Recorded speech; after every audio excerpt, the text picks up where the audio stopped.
So YouTube support, you can say something. I'm back before we get to it. Make sure you like, comment, subscribe, make sure you always watch full video. Keith Lee is trending after this TikToker posted a video saying that he thought he was communicating with the real Keith Lee. Now, a couple of months ago, I reported on this TikToker and his mom. His mom owned a food truck called Sweetly Seasoned, and Keith Lee actually popped up at one of her events. He bought several dinners for his family, and he left a lot of money so people can eat for free for 2 hours. And he also paid for the barber to cut several people's hair for free for 2 hours as well. Now, he did pay by card thousands of dollars to the owner, and once the funds got cleared, she was supposed to distribute it to her employee, which is Sherelle, and to the barber. Well, Sherelle, the employee, ended up putting the owner on blast because she never gave them their part of the money. The owner went live after Sherelle put her on blast, and she claimed that when she watched the video back, that Keith Lee didn't say that she had to pay the barber and the employee. She said that the money was supposed to be for her and her dinners. Well, Keith Lee ended up dropping.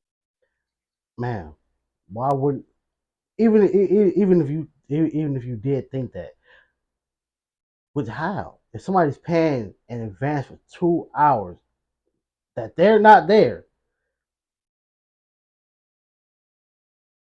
you already like your meals don't I don't know. I haven't ate there. I don't know how much they price is, but I'm quite sure the your meals and a barber fee didn't add up to the amount of money that he gave you. So you know that the it has been at least like 2,500. If it was 4,000, at least 2,500 extra dollars, $3,000 extra. So therefore, you are like, what is this money for?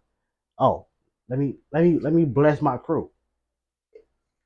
Come on, man, like that should be common The sense. video clarifying that she has to distribute the funds between the barber and the employee. To this day, we don't even know if they got paid, but since then, the owner's business has been going down, according to The Sun. He dropped a video yesterday claiming that his mom reached out to Keith Lee recently, telling her the hardship she's been going through and how she's been losing a lot of business and how her business hasn't been the same since he left. Well, the mom claimed after she emailed somebody that she thought was Keith Lee, quote unquote, this is the email address. Well, whoever she emailed, they ended up texting her back claiming that they work with Keith Lee and that they were going to get Keith Lee to an event if she hosts another event, and he will pay for dinners and he will pay for the barbers again. Well, the mom agreed. She set up a date. Keith Lee was supposed to come, or the person, whoever she's texting, claimed that Keith Lee was supposed to come. The mom paid $11,000 for food, and she was expecting Keith Lee to be there. She was telling people in the community that Keith Lee was coming. Well, Keith Lee didn't show up because it wasn't Keith Lee that she was talking to, and the mom claimed that she lost a lot of money behind this event. Now, her son is taking to social media to let the world know that she was scammed by someone that claimed that they work for Keith Lee. Now, Keith Lee is currently in Chicago. Keith Lee hasn't mentioned any. Well, you can't hold that against him. Like that was you. If you're talking through an email, I don't know. That's I don't know. Me personally, I guess it's just me. I don't trust nothing, bro. If I can't see this person face to face, we can't do no business. If it's like stuff like regular stores online, just say, hey, I want to go buy a chain, but this store is online. Nah, I can't do it, bro. Like, nah, I need to be able to.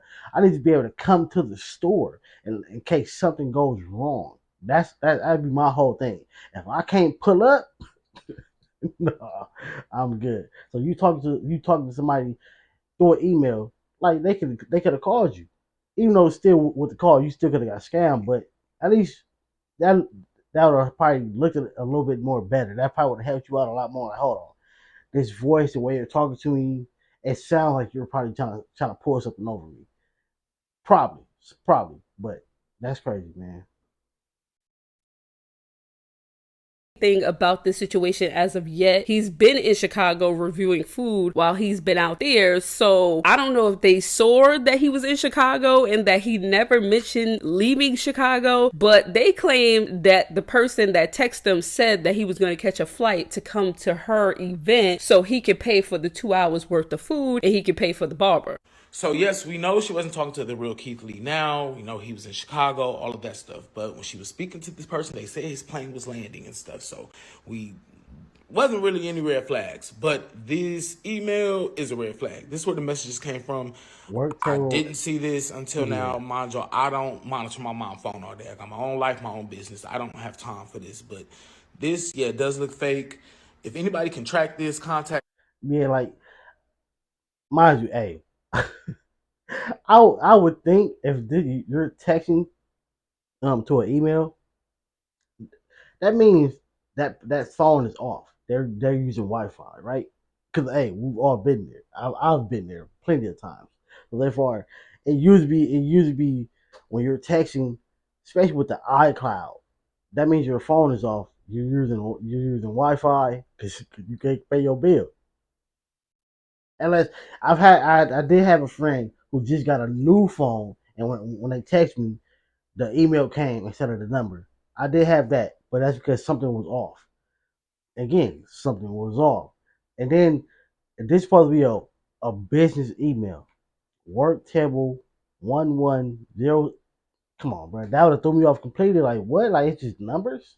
Who makes that type of email for a business? For a business. That's crazy. Them, I don't know, but yeah, that's where all the messages came from. This is the Cash App. The $300 was sent for the deposit. The total was 700 or 750, I believe, but they wanted a deposit of $300. See, for Sweetie Season event deposit to Justin the Great, and of course she requested a refund, reported it as a scam, and Justin the Great. This is supposed to be somebody who's doing business. Justin the Great, really? Come on, man. Look at the way Keith Lee acts. Portrays himself, or walks around like this. Don't seem like no typical hood dude. Justin the Great sound like somebody who's trying to be a rapper. filed a dispute with the bank. The only thing I don't have is the original email that she sent to Keith Lee. But I don't really want to contact her right now. I want to at least give her a day to kind of not talk about this and think about this type of stuff. But when she does get it to me, I will post it so y'all can see the email address it was sent to. But it's the email address that's in his bio on Instagram and TikTok. A&P found a dude at DreamCon that looked like DDG. Chat, who he look like, chat? No. Who do you come on, sing a song, nigga. Just sing a song, nigga. Just sing five of them bitches. He look just like DDG, bro. DDG? That's what I just said. Word of mama, I just said that. Yo, wait, hold on. You chew me out, bro. Wait, you been on my show before, right? Yo, wait, DDG. See, he didn't look when I showed him. I was actually Come on, bro.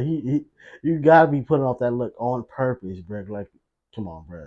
With the gold, with the little brownish tip on the hair, the gold tee. I mean, everybody has a gold tee because I got one, but it's the brown tips on the hair. Even though a lot of people with dreads end up doing that, it's either red, brown, gold. I didn't see somebody with green. That was crazy, but.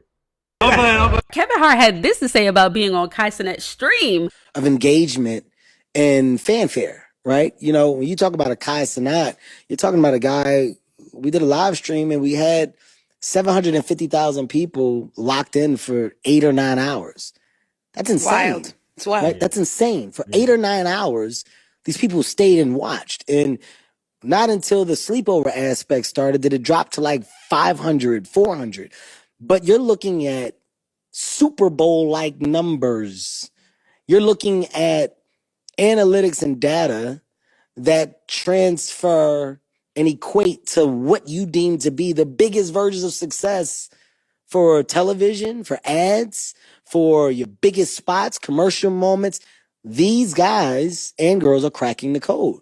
So I love to go and elevate. Like, Yeah. I'm a person that's a lover of talent and a lover of opportunity. So me going and giving Cenat the opportunity to embrace me, and at the same time me embrace him, is to make people go like, yo, these people are real. They got next. Yeah.